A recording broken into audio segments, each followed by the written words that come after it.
Hi everyone. Today I am going to show you the 7 domains in Ppst. The first domain is the content, knowledge, and pedagogy. This stands is first content knowledge and its application within and across curriculum area. The competency indicator for the beginning teacher is to demonstrate content knowledge and its application within and or across curriculum teaching area. Let's proceed to the second, research-based knowledge and principles of teaching and learning. The competency indicator for beginning teacher here is demonstrate an understanding of research-based knowledge and principles of teaching and learning. The third one is positive use of ICT. The positive use of ICT is to show skills in the positive use of ICT to facilitate the teaching and learning process. The fourth one, it is strategy for promoting literacy and numeracy. The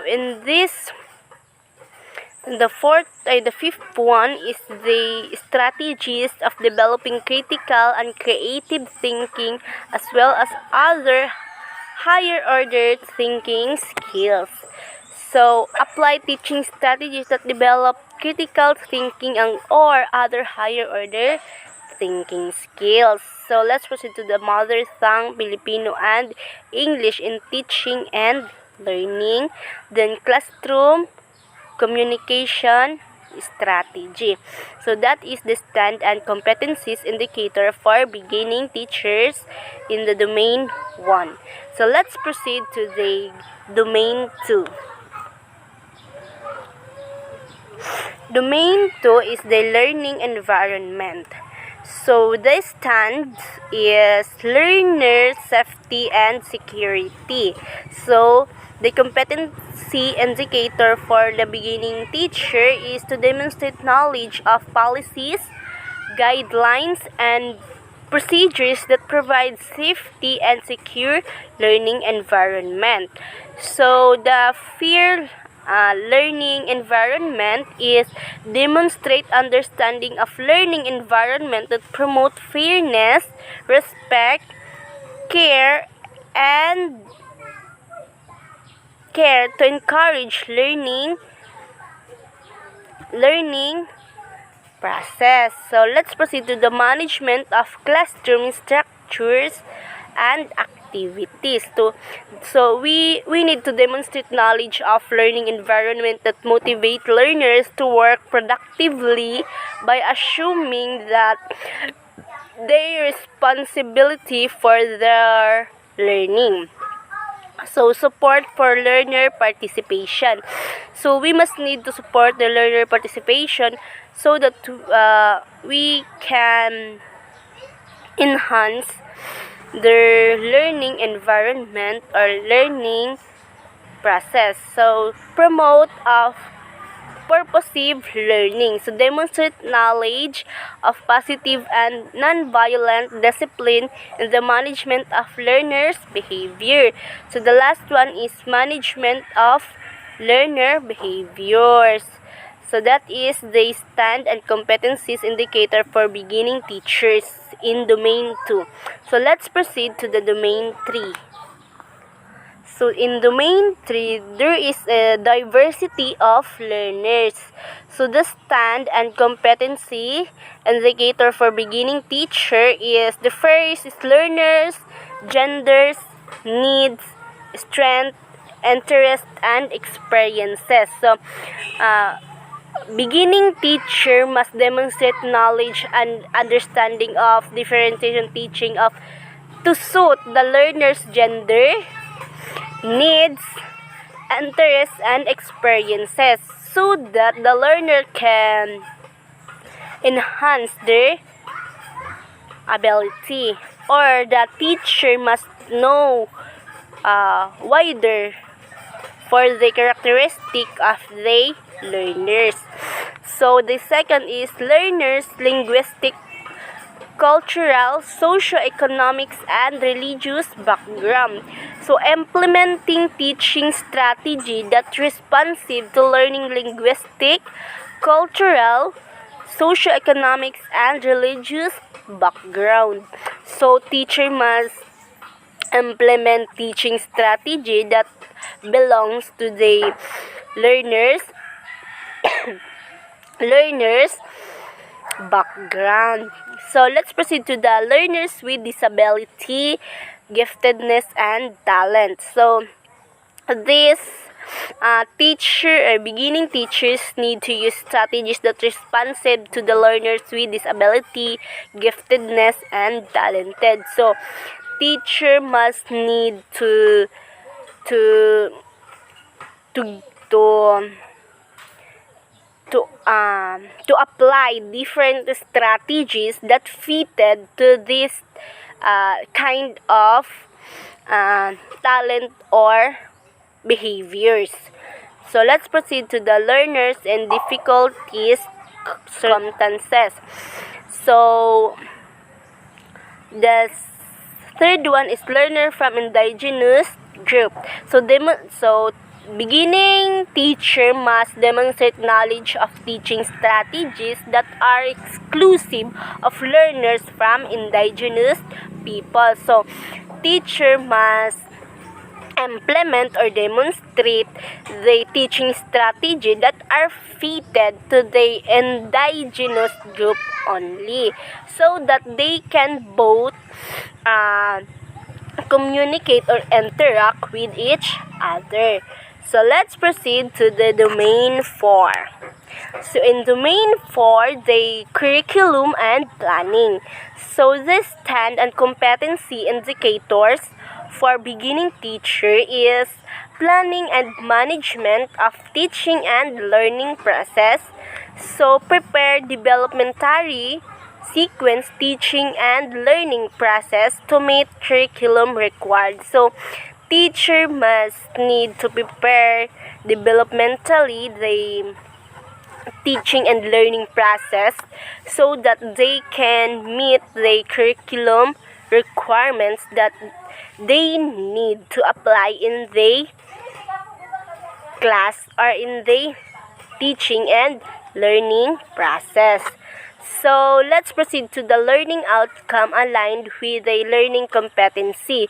So beginning teacher must need to identify the learning outcomes that are aligned with the learning competency so that the student can be able to know better or wider about this kind of learning competency. So they must need to have strategies that are fitted to this. So let's proceed to the relevance and responsiveness of learning progress. So demonstrate knowledge in the implementation of the relevant and responsiveness learning program. So beginning teacher must need to demonstrate knowledge of implementations of relevance so that the learners must be able to responsive learning from this topic or from this progress. So the fourth one is professional collaboration enrich teaching practice.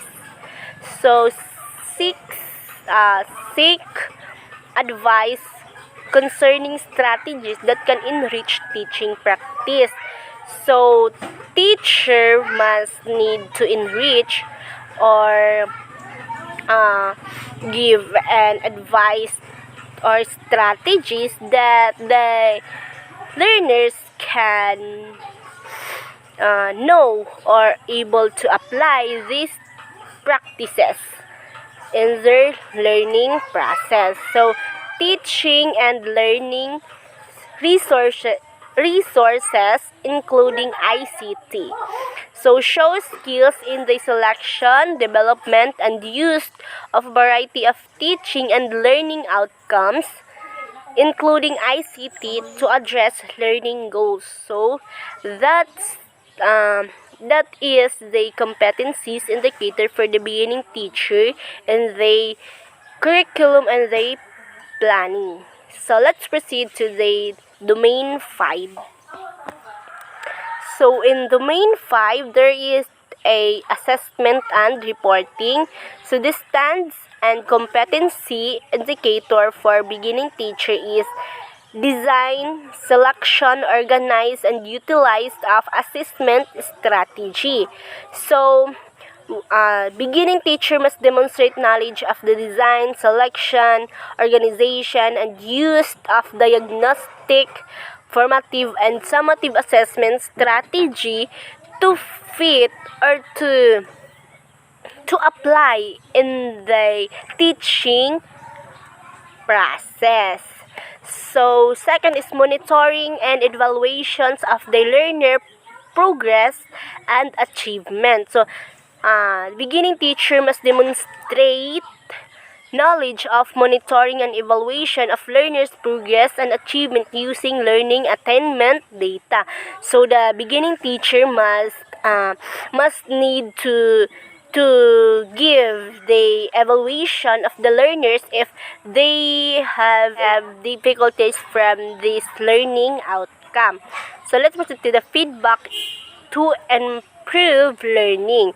So demonstrate knowledge of providing timely, accurate, and constructive feedback to improve learning performance. So beginning teacher must demonstrate carefully the accurate time or construct feedback to improve their learning performances so that learner could know where they belong. So use assessment data to enhance teaching and learning practice and programs. So that is the stand and competency in the domain 5 for beginning teachers. So let's proceed to the domain 6. In domain 6, the community, linkage, and professional engagement. So the stand and competency indicator for beginning teacher is established of learning environment that are responsive to community context. So beginning teacher must need to demonstrate an understanding of knowledge of learning environment that are responsive to the community context so that they could able to know what is the environment learning is. So engagement of parents and the wider schools community in the educative process. Seek advice concerning strategies that build relationship with parents and guardians and wider community. So professional ethics demonstrate awareness of existing laws and regulations that apply to teaching and profession. So beginning teacher must need to demonstrate the awareness of this kind of the regulation. So let's proceed to the school policies and procedures. So beginning teacher must need to demonstrate knowledge and understanding of school policies and procedures to foster harmonious relationship with the wider school community. So this is the big rule because teacher must need to implement or demonstrate the policies and the regulations or the procedure of the school so that the learners could be able to know what is the policies or regulations should apply in this school, especially in the school that very wide. So let's proceed to the domain 7, personal growth and professional development. So the stand and competency indicator for beginning teacher here is philosophy of teaching. So accurate a personal philosophy of teaching that is learner-centered. So in the philosophy of teaching, so this is the learner-centered. So, the dignity of teaching a profession is beginning teacher must demonstrate behavior that uphold the dignity of the teaching profession by exhibiting qualities such as caring attitude, respect, and integrity. So, professional link with collage. So, seek opportunity to establish professional link with the collage. So, the last one is professional development goals. So, the beginning teacher must demonstrate an understanding of how professional reflection and learning can be used to improve the practices. So, beginning teacher must demonstrate this kind of learning so that they can improve their developmental goals for their professional development. So, these are the 7 domains that I discussing. So, thank you and God bless.